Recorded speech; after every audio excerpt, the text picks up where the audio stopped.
A pergunta que os antigos sempre fizeram é: de onde viemos e para onde vamos? Mesmo nos tempos de hoje, com toda a ciência nos explicando diversos fatos que antigamente era visto com misticismo, ainda assim a pergunta permanece. Afinal de contas, ninguém tem 100% de certeza para onde a gente vai. Temos as escrituras para quem é cristão e a nossa fé, mas ninguém pode realmente provar, pelo menos não nesse mundo, o que de fato acontece conosco. Acredito que seja unanimidade entre os despertos que um dos maiores poderes do sistema está nas crenças religiosas, justamente elas, porque elas nos trazem conforto, elas explicam muitas coisas e mantêm a pessoa de uma certa forma engajada em alguma coisa. Não é à toa que a gente vê, inclusive em quadros antigos, principalmente com a Igreja Católica e a sua influência na política. Ainda hoje é assim, né? O que o Papa fala, a imprensa faz questão de publicar e colocar aquilo ali como rumo certo. Não é à toa que ele tem mudado muito a opinião dele, distorcendo inclusive as próprias escrituras. Parece até um antipapa do que um papa. Mas enfim, por que é que eu estou falando disso para você? Cada fenômeno real envolvendo o OVNI, que a gente observou até hoje, ele sempre envolve muita luz. São objetos luminosos que se distorcem, mudam de tamanho, mudam de forma, desaparecem e aparecem novamente, se juntam e assim por diante. Todos os fenômenos reais, a gente sempre observa isso. Porém, apareceu um novo fenômeno em Curitiba que é totalmente diferente do que a gente já viu. É um objeto físico mesmo, me lembra muito um olho, a gente vai conferir juntos aqui, certo? Mas eu quero que você se lembre de um dos nossos vídeos também, com grande repercussão, na época que se podia falar, onde explicamos o que era o projeto Blue Beam, né? Que era um projeto que iria trazer muitos desses avistamentos, ia ficar cada vez mais comum, e na sua segunda fase nós começaríamos a ouvir também esses fenômenos, não só vê-los, mas também ouvi-los, e na sua terceira fase iríamos interagir com eles. Praticamente dentro da nossa mente nós iríamos sentir esses fenômenos. Eu vou explicar isso resumidamente aqui para vocês, afinal de contas os vídeos que onde a gente explicava, a maioria deles caíram. Alguns ainda estão no ar, é interessante você assistir, mas eu vou fazer uma palhinha aqui para que você possa entender. E como eu já sei que você está para lá de curioso, pega agora mesmo pão com ovo e queijo e café e vamos iniciar o nosso quadro.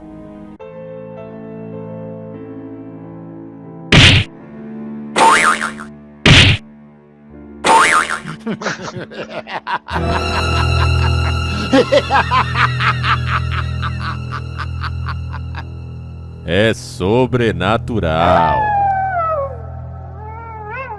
Quando você pesquisa hoje no Google sobre o projeto Blue Beam, você encontra pouquíssimas coisas.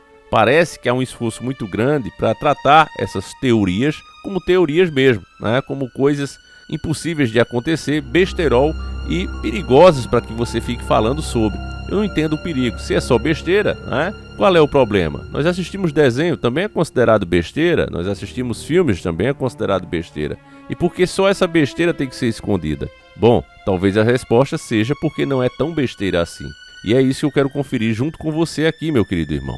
Lembre-se o que era o projeto Blue Beam para que você não caia, né, na narrativa da grande mídia de achar que tudo é seres de outros planetas. Eu encontrei um vídeo aqui bem interessante no Instagram e ele resume bem as informações sobre o projeto Blue Beam. Um rapaz bem inteligente e eu quero conferir aqui junto com vocês. O projeto Blue Beam, ele se divide em 4 etapas, né, da implementação, né? A primeira etapa seria trabalhar realmente a extinção da religião, um confronto religioso, né? Então aí nisso ia envolver falsas descobertas arqueológicas, seriam anunciadas para finalmente explicar os erros que a humanidade cometeu ao decorrer da história, para falar que tudo que a gente sabe é mentira, mas tudo isso seria falsos anúncios, né?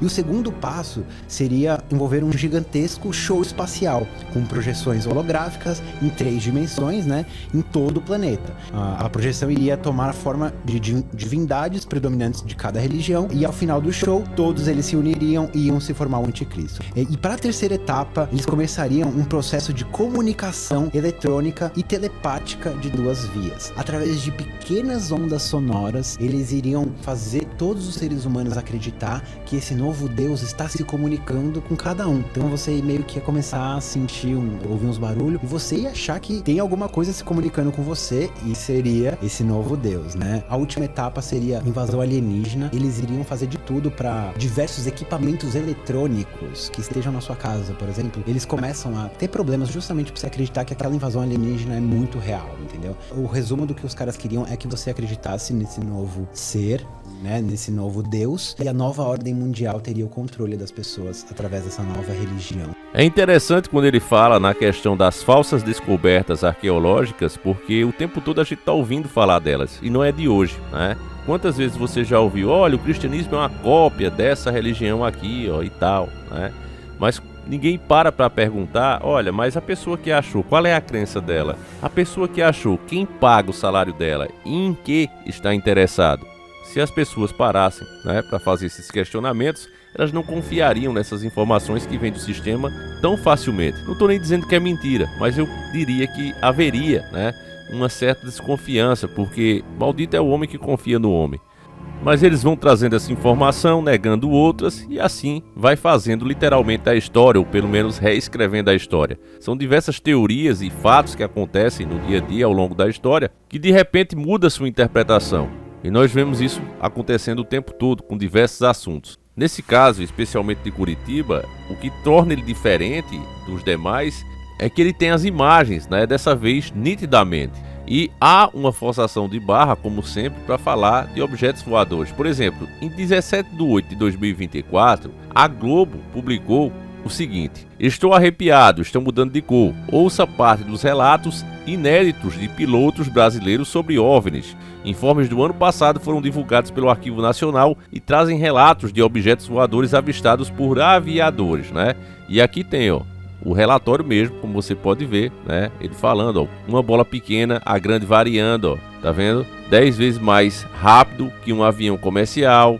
Aí a forma um círculo, a cor vermelho e verde, né? Ficava mudando. E aqui, se você depois der um print aí, você vai ver, né, a descrição no documento, né, dos pilotos brasileiros. Então isso aqui não é uma farsa, isso aqui é um fato, né? E não é de hoje que eles enxergam isso.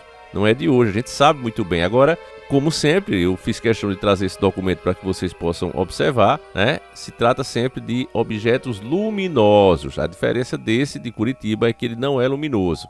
A história dele é essa aqui, ó. Suposto OVNI filmado em Curitiba intriga moradores. As imagens foram feitas por uma câmera que fazia alguns zooms para capturar o objeto. O suposto OVNI, né, objeto voador não identificado, foi flagrado em vídeo sobrevoando o céu de Curitiba, capital do Paraná. O registro viralizou nas redes sociais. As imagens foram feitas por uma câmera que fez alguns zooms para capturar o vídeo. Ao voltar de uma panificadora no domingo, dia 21 de 7 de 2024, vi um objeto no céu que não consegui entender o que era. Tem um Nikon B700 com 60 vezes de zoom e parei o carro e comecei a gravar. Depois fui com o carro mais para frente até o final da rua e gravei mais um pouco até onde foi possível. Não estou afirmando nada, também estou curioso para saber do que se trata, escreve o autor do registro. Então você vê que esse autor ele é ligado nas coisas, né? Ele não fica afirmando que é alienígena nem nada do tipo, né? Então vamos ver essas imagens aqui, porque uma imagem vale mais do que 1000 palavras. Vamos ver juntos.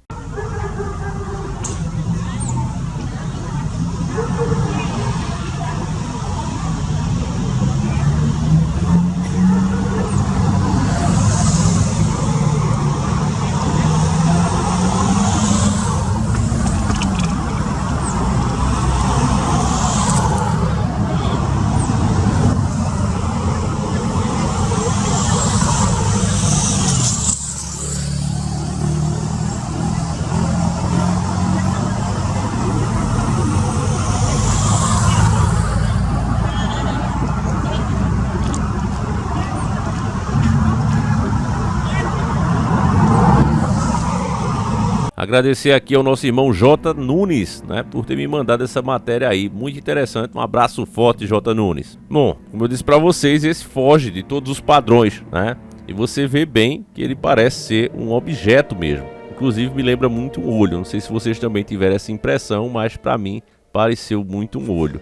O que eu tenho certeza, meus irmãos, é que se de fato existe o tal projeto Blue Beam, esse é o momento da sua implementação, esse é o momento que esses fenômenos ficarão mais comuns. Tem outro vídeo que eu vou fazer para vocês, onde estão falando também que foi avistado duendes vermelhos no céu, né? E a gente já falou desse fenômeno aqui, ele só muda de nome, é o tempo todo mudando de nome. Na época que aconteceu, que foi bem nítido também, vários pilotos de aviões viram, se tratava do mesmo fenômeno, que para mim é uma entidade, é claro, eu fiz inclusive o contorno dela, tem nos nossos vídeos aí. Eu mostrei aqui para vocês e chamava de fada, né? Na época classificaram como fada, agora é duende. Por quê? Isso também é mais uma jogada estratégica do sistema. Essa historinha de fada, de duendes, elfos e etc. também é uma coisa que eles sempre incentivaram, porque na verdade essas criaturas são outras coisas, né? Mas eles passam para as pessoas da forma mais bonita, mais romântica, né? A própria Disney ficou milionária fazendo isso, né? Pegou contos eróticos, pegou contos sárdicos e transformou em histórias para criança, e deu muito certo, né? Deu muito certo, eles enriqueceram, eles foram tirando cada vez mais. Quando você observa nas primeiras versões, você vê que é totalmente diferente do que você conhece, né, hoje em dia, mas vai cada vez adocicando mais, até que as pessoas nem se lembram mais da sua origem. Infelizmente, o povo tem memória curta, né? Talvez isso mude agora com a internet, talvez, né? Eu digo talvez porque sempre pode piorar, sempre pode alienar mais, né? Você vê que hoje as plataformas que estão bombando é justamente de vídeo curto, ou seja, as pessoas não querem mais parar para ouvir, não querem mais parar para prestar atenção em nada, e isso é uma coisa muito ruim, meus irmãos. Mas enfim, se você não tiver nada, nenhuma noção, né? Não tiver informação nenhuma sobre o projeto Proibim, você cai de cabeça, né, nessas teorias, porque de repente você vê de fato objetos, você não tem ideia de que é possível criar esses hologramas em cidades mais modernas. Você vê realmente tem uma interação inclusive com as pessoas já, né, é uma coisa impressionante. Então, se a pessoa não tem noção nenhuma que existe de fato esse tipo de tecnologia, a pessoa vai acreditar, né? E aí você imagina como será pior quando isso aparecer de uma forma mais particular. Imagine você tá andando em um campo, né, sem ninguém perto, tá passando ali pelaquela área mais isolada e aparece um objeto desse interagindo com você, falando, né? E pior, você escutando na própria mente o que ele fala. Você já imaginou esse tipo de coisa, meus irmãos? Se realmente for possível, o poder de convencer as pessoas que isso vai ter, né? Você vê hoje mesmo acontecendo, mesmo com toda a informação, com toda a evolução, mas pessoas fazendo certos discursos e ganhando idólatras, né? E se enchendo de idólatras. Você imagina então uma coisa que as pessoas pensam estar acima dela, fazendo a mesma coisa. Você imagine isso, o caos que vai dar. Então não tenho dúvida que se isso de fato for implementado, Deus permita que não, mas vai convencer muita gente, né? Então para mim, esse objeto aí, ele está dentro desse contexto aí, né? Tudo que foi investido nessa narrativa com os filmes milionários de Hollywood, ele não foi feito por acaso. Vocês podem ter certeza que uma hora ou outra o sistema vai cobrar, né, esse investimento. Enfim, meus irmãos, esse vídeo acaba aqui. Eu espero que você tenha gostado e, acima de tudo, entendido. Se isso aconteceu, por favor, compartilhe, mostre para mais pessoas, para que elas não caiam como patinhos, né, nessa teoria de alienígena, OVNIs e etc, etc. Repito para vocês como a gente fez questão de trazer esse documento. Quando se trata de fenômenos reais, são bem diferentes disso, de objetos parados ali, né? Enfim, outra coisa estranha também é que as pessoas filmam só um pouquinho, né? Você vê que é vídeo curto. Nós gostaríamos de ver ele indo embora, né? Porque se eu ou você se deparasse com um objeto desse, com certeza nós filmaríamos até ele sumir, ou não, né? Mas é engraçado que é só vídeos curtinhos, né? Por que será, meus irmãos? Não creio que seja por acaso, não. Mas é isso. Deixa a tua opinião aí, como é que você vê esse fenômeno. Fique com Deus, um abraço e a gente segue juntos. Fui!